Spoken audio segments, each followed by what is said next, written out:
वहीं टोंक में राष्ट्रीय लोक अदालत और फैमिली कोर्ट की मदद से पति पत्नी सलमान और सानिया के बीच पिछले मनमुटाव के बाद आपसी समझौता हुआ है। उनका वैवाहिक जीवन फिर से जुड़ गया है। बता दें 14 जुलाई 2022 को मुस्लिम रीति रिवाज से निकाह करने वाले दोनों के बीच शादी के कुछ समय बाद विवाद उत्पन्न हो गया था, लेकिन गंभीर समस्याओं के अभाव में मामला बढ़ता चला गया था।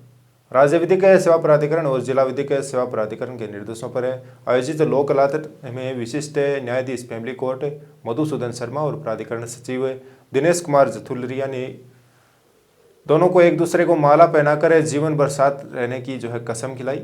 इसी दौरान दोनों ने लोक अदालत और मुख्यमंत्री का सहयोग देने के लिए आभार व्यक्त किया।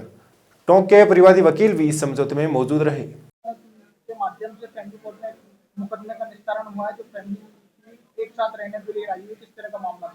हाँ, ये बात सही है कि फैमिली कोर्ट के अंदर आज सानिया और सलमान नाम करके जो एक जोड़ा था, उनके बीच में कुछ विवाद हुआ था और इनकी शादी 2022 में हुई थी।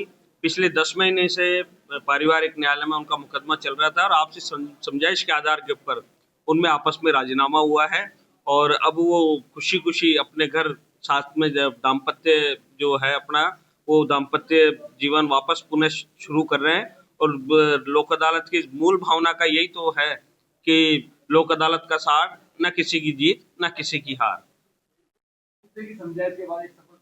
बिल्कुल हमारे एक समझौते के लिए, समझाइश के लिए समिति बनी हुई है और हमारे पारिवारिक न्यायालय के न्यायाधीश महोदय भी समय समय पर जब भी कोई मुकदमा आता है उसमें समझाइश करते हैं और उसका सफल परिणाम ये रहा कि दोनों पति पत्नी ने आपस में इसकी समझाइश को स्वीकार किया और दोनों ने अपनी जो गलतियां हैं उसको भूलकर एक नया जीवन वापस से चालू करने का प्रयास वो दोनों कर रहे हैं।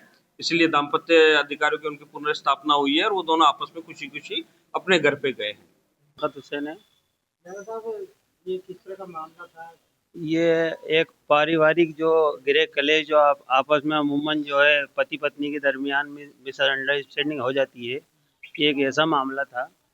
लेकिन इसमें जो है सबसे बड़ी बात यह है कि अगर कोई भी पति पत्नी या उसके परिवार वाले यदि कोर्ट न्यायालय में लंबित हो जाता है और वो उसको निपटाना चाहें तो लोक अदालत एक ऐसा माध्यम है जिसकी वजह से जो है हर बिगड़े से बिगड़ा केस का समापन हो सकता है। लेकिन लोक अदालत को उसके पति पत्नी के घर वालों को भी कोऑपरेट करना चाहिए ताकि वो इस तरीके का जो है आइंदा में, क्योंकि आजकल हम देखते हैं कि पारिवारिक न्यायालय एक पूरी तरह से भीड़ वाला एरिया बना हुआ है। हर जगह पति पत्नी के गिरे कलेश चले आ रहे हैं। यदि कोई पति पत्नी हमारी आवाज़ सुन रहा है तो मैं उनसे यही रिक्वेस्ट करूँगा, जिनके वर्तमान में कोई भी केस न्यायालय में लंबित हैं तो वो लोक अदालत का सहयोग करें और अपने माता पिता या जो भी मीडिएटर हैं उनकी हेल्प लें और ज़्यादा से ज़्यादा ये जो मुकदमों की भरमार बनी हुई है इनका निस्तारण करें। लेकिन राज्य सरकार और केंद्र सरकार द्वारा लोक अदालत का कॉन्सेप्ट शुरू किया गया है, कितना कारगर मानते हैं?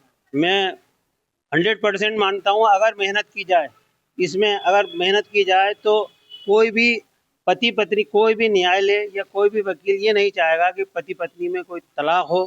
वो यही चाहेंगे यदि उनके बच्चे हैं तो उनका मुस्तकबिल ख़राब नहीं हो। इसलिए लोक अदालत ही एक ऐसा माध्यम है जिसके ज़रिए इसका समाधान हो सकता है। एक जोड़े ने ऊपर देखो, ठीक है। आज वापस आ गए, साथ रहने लग गए। हमें बहुत खुशी हुई। खुशी हो रही है। किसकी वजह से रह रहे हो साथ? किसने हेल्प की, मदद आपकी? पापा ने लोकल अदालत आपने समझाया था ना? समझाइश किसने की आपकी? जज साहब ने। दोनों को खुशी है? जी दोनों खुशी। नाम बताओ। मेरा नाम सलमान है। मेरी शादी हुई 3 साल हो गए। थोड़ी छोटी मोटी मिसेस थी, मतलब तकलीफ थी, जो परेशानी थी, उस चीज़ में हम थोड़ा सा लड़ाई झगड़े में थे। अब जाके थोड़ा सही हो गए। जो अब यहाँ कोर्ट में आया, अदालत में, यहाँ पे जब थोड़ा हमारा सब सेटलमेंट सही हो गया तो हम राजी राजी रहने लग गए। अब कोई परेशानी नहीं है। ऐसा क्या बात हो गई थी कि आपने इसकी तलाक की अर्जी दी थी? ऐसी कोई बात नहीं, वो तो क्या है, कभी भाग जाती थी, कभी ऐसे करती थी, छोटी मोटी बातें थी इनकी, इस चक्कर में मैंने घर छोड़ रखा था। अब जाके ये आए, फिर उन्होंने बोला चलो कोई बात नहीं, राजीनामा कर लिया, हो गए, अब कोई जज दिक्कत। साहब ने, वकील साहब ने कुछ जो लोक अदालत के माध्यम से आप दोबारा एक दोबारा किसका धन्यवाद देना चाहते हो? लोग अदालत का, सॉरी, लोक अदालत का धन्यवाद बहुत बहुत, सबकी तरफ से, हमारी तरफ से।